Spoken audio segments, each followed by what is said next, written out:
मंच को नमन करती हूँ, अध्यक्ष महोदय को नमन करती हूँ और नीलम मैम, रेणु दी, सभी को मेरा प्रणाम। आप सब यहाँ बैठे हैं, सभी का बहुत बहुत धन्यवाद। और अभी जैसे कि हम लोगों ने इससे पहले तिवारी भैया को सुना था और उन्होंने बताया था कि जब अंधकार को समझना बहुत ज़रूरी है तभी हम प्रकाश को समझ पाते हैं।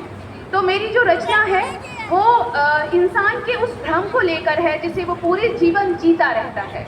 सुनिएगा किस तरह का भ्रम हम पूरे जीवन पालते हैं कि चलता रहा बनाम भटकता रहा।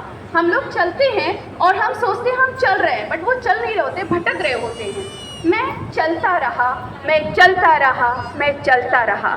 जन्म क्यों मेरा हुआ मैं समझ ना सका, मैं बस चलता रहा। बहुत कुछ पढ़ा मगर मैं अज्ञानी ही बना रहा। बहुत कुछ पढ़ा मगर मैं अज्ञानी ही बना रहा।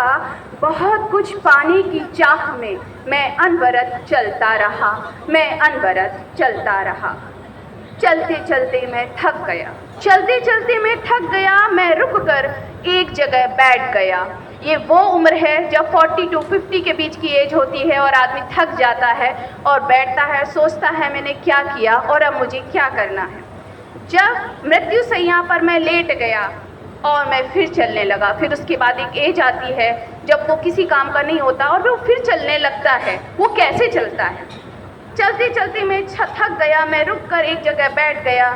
जब मृत्यु सैया पर लेट गया मैं फिर चलने लगा, वापस चलने लगा। विचारों का क्रम पलटने लगा और मैं फिर चलने लगा, वापस चलते चलते। वापस चलते चलते मैं यौवन पार कर गया। वापस चलते चलते मैं यौवन पार कर गया।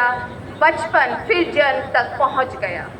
क्यों नहीं मैं समय रहते समझ पाया, क्यों नहीं मैं समय रहते समझ पाया। क्यों नहीं मैं समय रहते रुका और क्यों नहीं मैं अस्तित्व को खोज पाया।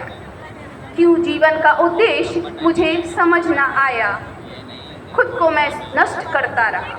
अब रुकने का अर्थ ही क्या जब जीवन मेरा शेष ना रहा। अब रुकने का अर्थ ही क्या जब जीवन मेरा शेष ना रहा।